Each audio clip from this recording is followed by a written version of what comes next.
Hi everyone, it's Niamh here and welcome to my art journaling channel.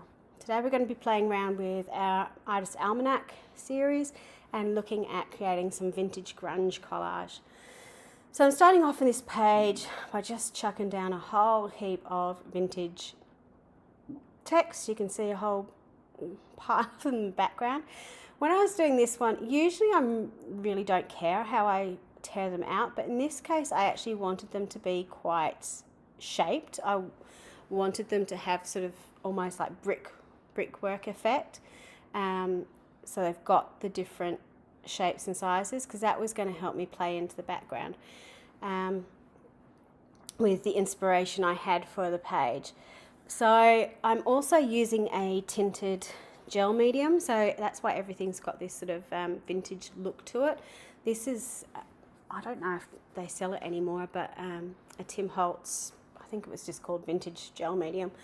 But if you want to make your own, just a bit of gel medium and mix in a little bit of perhaps a Dina Wakley syrup or a brown ink. You only need the tiniest drop just to make a sort of a glaze over the top. Then I added in some pieces of deli paper that had some black and white on it, just to add a little bit more contrast to the page. Then I'm going in with some really finger painted on paint.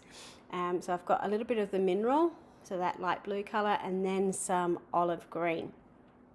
And this is one of the reasons why I wanted to have those particular graphic shapes when I tore out the paper, so I could almost put in brickwork onto my page. So I'm using my Stabilo oil pencil to draw borders on the page and then just wetting it to activate it.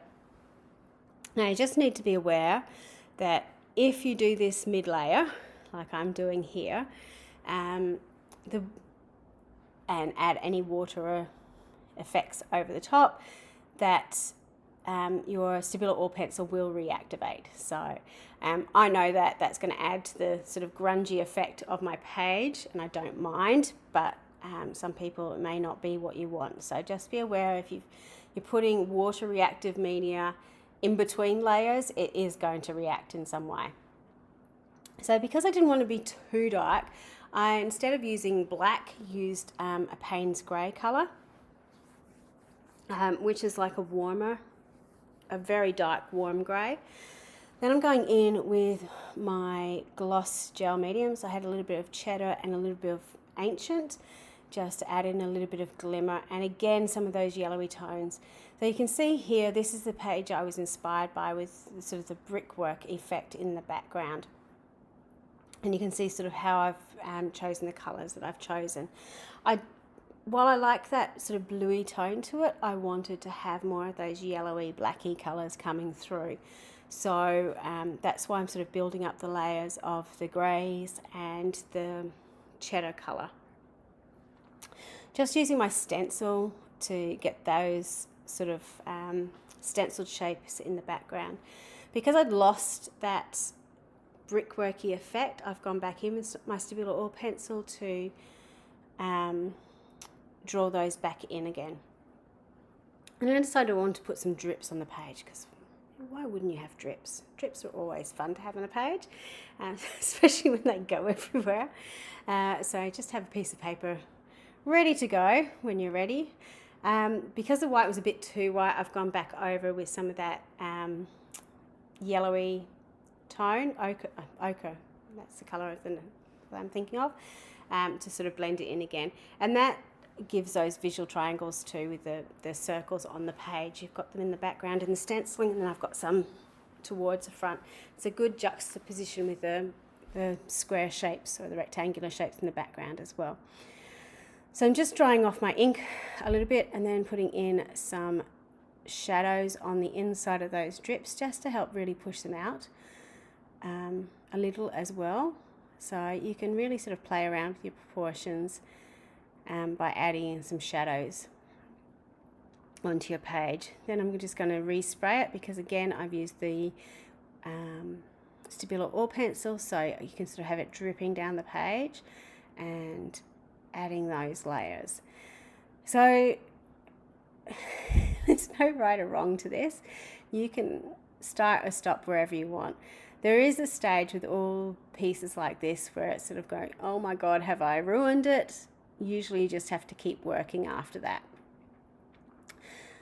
Because I'd done this background, I really liked the background, and that's where the inspiration came from the Artist Almanac. But I did want to finish it off. It just didn't seem finished to me like that. So I wanted to create this sort of little ephemera piece, I suppose, to pop on the front. So I've got one of these Tim Holtz vintage cards with words on them, had the word salvage.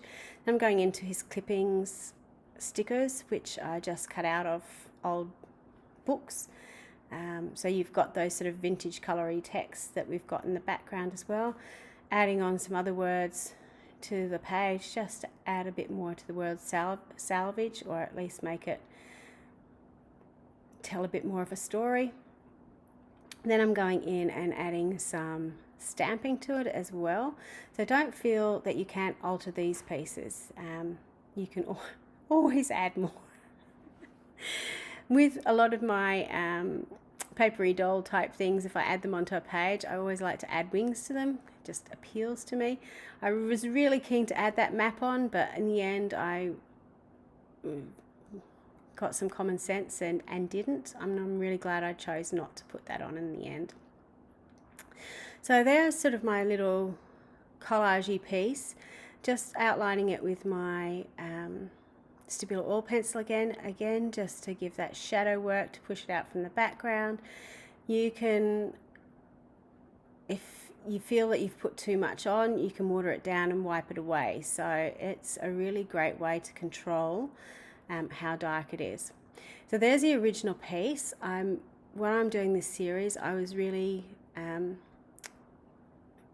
I felt it really important to put the original on there so I could see where the inspiration for the page came from, and to see, basically it was my way of giving credit to the artist that I got the inspiration from. So but I really enjoyed doing this page with so many layers and so on, and especially in the color palette that it was. It's not one that I would usually go for, so it was a great challenge for me.